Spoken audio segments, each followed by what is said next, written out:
శ్రీకాకుళం జిల్లా Madapam toll plaza వద్ద ఉద్రిక్త పరిస్థితి అయితే నెలకొంది. వైఎస్ఆర్సీపీ జిల్లా అధ్యక్షుడు ధర్మాన కృష్ణదాస్ ఫ్లెక్సీలు చింపివేశారంటూ ఆ పార్టీ కార్యకర్తలు టోల్ గేట్ వద్ద ఆందోళనకు దిగారు.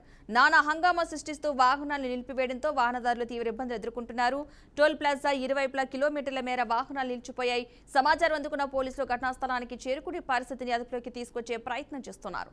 ఇక ఈ క్రమంలో మడపం టోల్ గేట్ వద్ద ఉద్రిక్త వాతావరణం కొనసాగుతోంది.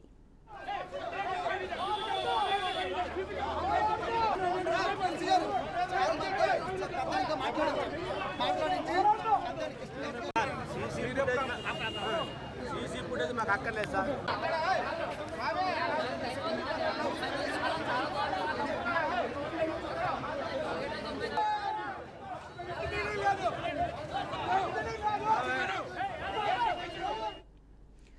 ఈ అంశానికి సంబంధించిన పూర్తి సమాచారాన్ని మా ప్రతినిధి శ్రావణ్ అందిస్తారు. శ్రావణ్, చెప్పండి, ఈ అంశానికి సంబంధించిన పూర్తి అప్డేట్స్ ఏంటి?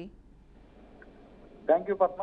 శ్రీకాకుళం జిల్లా నర్సన్నపేట నియోజకవర్గంలో ఉన్నటువంటి మాజీ డిప్యూటీ సీఎం అలాగే వైఎస్ఆర్సీపీ శ్రీకాకుళం జిల్లా పార్టీ అధ్యక్షుడైనటువంటి ధర్మాన కృష్ణదాస్ కి నూతన సంవత్సరం మరియు సంక్రాంతికి విశేష తెలుపుతూ అయితే మాత్రం వైసీపీ కార్యకర్తలు పెద్ద ఎత్తున కూడా ఫ్లెక్సీని ఏర్పాటు చేయడం జరిగింది. అయితే ఈ ఫ్లెక్సీని కొంతమంది గుర్తు తెలియనటువంటి వ్యక్తులు పూర్తి స్థాయిలో కూడా నాశనం చేసినటువంటి పరిస్థితుల నేపథ్యంలో అయితే మాత్రం ఒక్కసారిగా కూడా ఆ ప్రాంతంలో ఉన్నటువంటి వైసీపీ కార్యకర్తలు అయితే ప్రధానంగా నర్సన్నపేటకి ఆనుకున్నటువంటి మడపం గ్రామం వద్ద ఉన్నటువంటి టోల్ ప్లాజా వద్ద అయితే మాత్రం పెద్ద ఎత్తున కూడా భారీ ఎత్తున కూడా జగన్మోహన్ రెడ్డికి అలాగే మాజీ డిప్యూటీ సీఎం అయినటువంటి ధర్మాన కృష్ణదాస్ కి నూతన సంవత్సరం విశేష తెలుపుతూ ఫ్లెక్సీని ఏర్పాటు చేశారు. అయితే ఈ ఫ్లెక్సీని టోల్ గేట్ కి సంబంధించిన కొంతమంది సిబ్బంది తొలగించినటువంటి పరిస్థితుల నేపథ్యంలో అయితే మాత్రం పెద్ద ఎత్తున కూడా ఆ ప్రాంతానికి కృష్ణదాస్ అనుచరులతో పాటు అలాగే స్థానికంగా ఉన్నటువంటి వైసీపీ నేతలు కార్యకర్తలు చేరుకొని భారీ ఎత్తున కూడా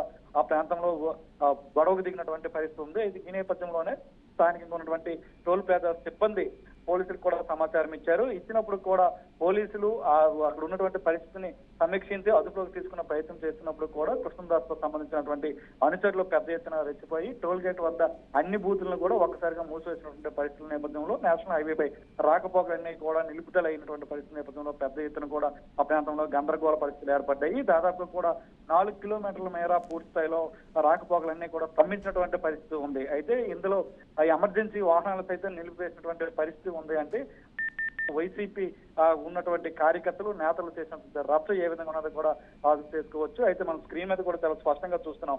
పోలీసులు ఒకవైపు ఈ ఉన్నటువంటి పరిస్థితిని అడ్డుకట్ట వేసి వాళ్ళకి నచ్చజెప్పే ప్రయత్నం చేస్తున్నప్పుడు కూడా పోలీసుల మాట కూడా కనీసం వినకుండా ఎమర్జెన్సీ వాహనాలకు సైతం అడ్డు తగులుతూ పూర్తి స్థాయిలో టోల్ గేట్ అంతా కూడా నిలుపుదల చేశారు. దీంతో ఒకవైపు 4 కిలోమీటర్లు మరోవైపు దాదాపు 7 కిలోమీటర్ల దూరం కూడా స్తంభించింది. దీంతో రాకపోకలంతా కూడా తీవ్రమైనటువంటి ఇబ్బందులు ఏర్పడ్డాయి. ఇప్పుడు కూడా ఫ్లెక్సీలు ఎవరు చింపారు అనే విషయంపై అయితే మాత్రం పూర్తి స్థాయిలో సమాచారం ఇస్తే గానీ టోల్ గేట్ వద్ద ఉన్నటువంటి వాహనాలని బయటికి పంపేయకుండా రాకపోకలను అడ్డుకుంటామంటూ కూడా ఆ ప్రాంతంలోనే బైఠాయించి వాహనాల కిందే నేరుగా కూడా కార్యకర్తలు పడుకుని నిరసన వ్యక్తం చేసినటువంటి పరిస్థితుల నేపథ్యంలో కాస్త ఉద్రిక్త పరిస్థితులు ఏర్పడ్డాయి. పోలీసులు కూడా నచ్చజెప్పే ప్రయత్నం చేస్తున్నారు. అయితే ప్రధానంగా వైసీపీ నేతలు నిబంధనలకి విరుద్ధంగా జాతీయ రహదారికి వాహనాలకి అడ్డంగా కొన్ని ఫ్లెక్సీలను అయితే ఏర్పాటు చేయడం జరిగింది. ఈ ఫ్లెక్సీని అక్కడ ఉన్నటువంటి జాతీయ రహదారి అధికారులే తొలగించినటువంటి పరిస్థితుల నేపథ్యంలో ఈ రగకు దిగినట్లుగా కూడా మనకు ప్రస్తుతం సమాచారం అందుతుంది. Padma, right, thank you Shravan.